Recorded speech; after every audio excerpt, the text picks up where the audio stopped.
El Evangelio de hoy, mis hermanos, nos presenta esa comparación entre el trigo y la cizaña.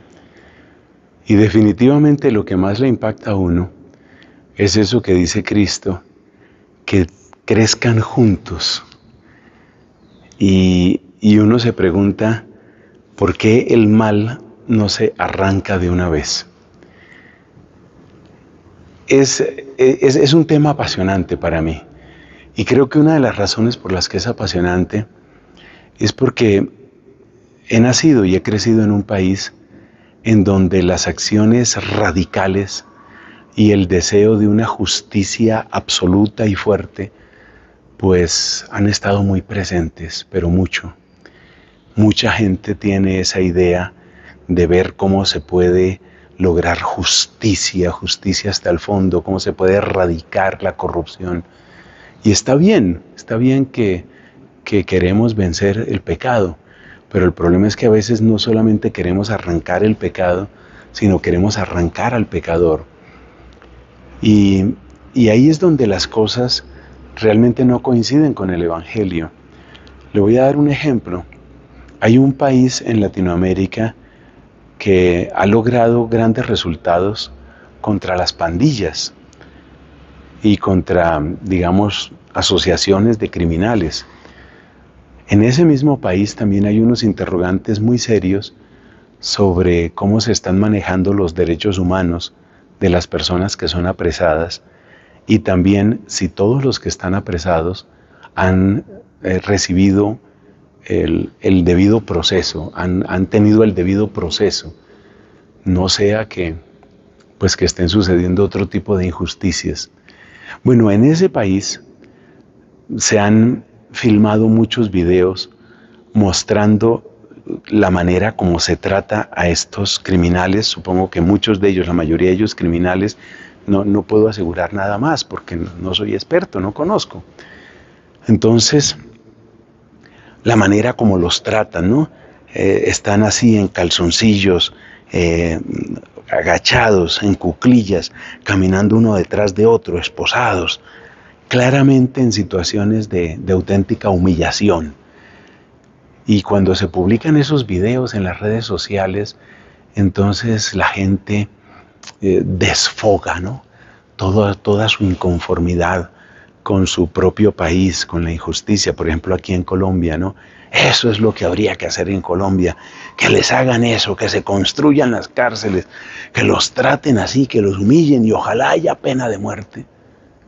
Entonces ya entiendes por qué este tema del trigo y la cizaña a mí me impacta tanto, porque es que yo vivo en un país donde la gente quisiera arrancar no solamente el pecado, sino al pecador, y quisiera acabar no solamente con la corrupción, sino con los corruptos, y quisiera matar no solamente el mal, sino a los malvados.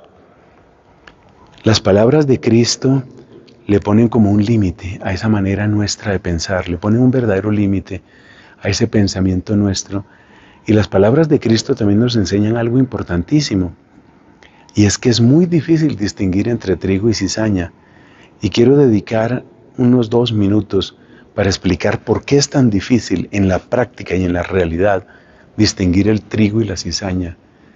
No es tan claro, y a veces cuando uno dice seamos radicales contra este o contra este, uno no sabe la cantidad de veces que se está equivocando.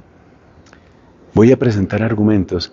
Mira, en primer lugar, hay personas que son muy buenas para disimular, muy buenas. Y esto vale sobre todo para aquellos que parecen trigo, y trigo de máxima calidad, y resultaron ser la peor de las cizañas. Entonces, seguramente esos que parecían trigo reciben muchísimos aplausos y reciben muchísima consideración y honores, y resulta que por dentro eran cizaña. Y eso vale la pena tener cuidado. Dentro de la iglesia ha sucedido. No se nos olvide que tenemos el caso de algunos cuantos sacerdotes, Dios nos preserve, nos mire con misericordia a todos, pero ha habido el caso de sacerdotes muy renombrados, fundador de tal comunidad, que realmente ha sacado todo un ejército de sacerdotes bien formados, ortodoxos, santos, un gran artista, y así. Y luego se destapan cosas y resulta que no era tan trigo. Uno se equivoca.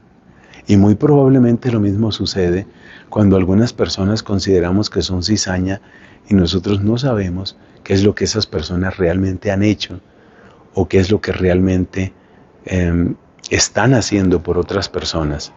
Así que este es el primer argumento. Uno se equivoca mucho porque hay gente que es muy buena para aparentar su bondad o para ocultar su virtud por humildad o por otra razón. Entonces, cuidado con eso. Segundo, no se nos olvide que las intenciones a veces no aparecen. De hecho, la mayor parte de las intenciones no aparecen. Y esto quiere decir que muchas veces nosotros desconocemos lo que hay en el corazón de las personas. Este desconocimiento de la realidad del corazón hace que podamos equivocarnos gravísimamente, porque la persona puede tener intenciones que son bastante lejanas de lo que se ve, intenciones que nosotros no comprendemos. Y observemos que muchos santos, por ejemplo, fueron calumniados y fueron tratados como cizaña.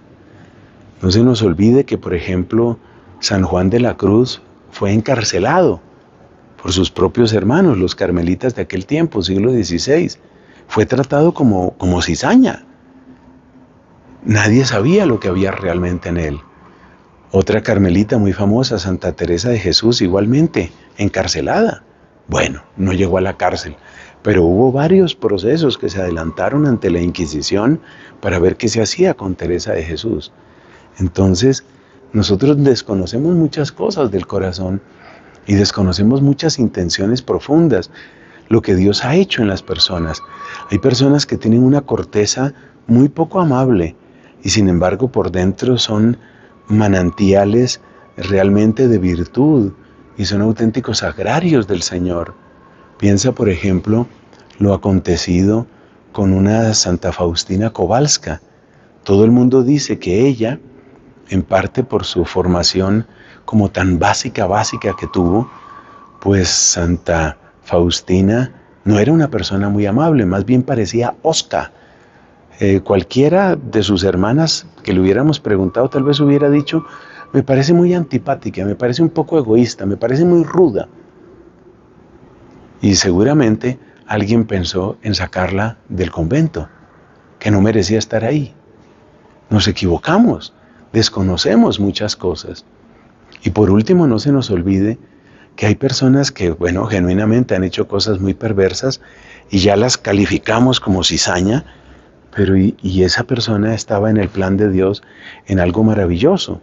Para mí el ejemplo más espectacular es el de San Pablo, que por algo se celebra. Hay toda una celebración de la conversión del apóstol San Pablo el 25 de enero. Fiesta de la conversión de San Pablo. Antes de su conversión cualquiera lo hubiera señalado como cizaña, mátenlo, acábenlo. Pero ¿a quién hubieras matado? Hubieras matado a uno de los apóstoles más grandes de todos los tiempos, porque había una historia de conversión que estaba a punto de suceder. Así que seamos prudentes y vigilemos el propio corazón. Quiero insistir en aquello en lo que empecé. Esos sentimientos de castíguenlos, destrúyanlos. Esos sentimientos que son de revancha, que son de venganza. Esos sentimientos no son gratos a Dios y creo que ahí cometemos algunos de nuestros peores errores. Démosle espacio al amor de Dios.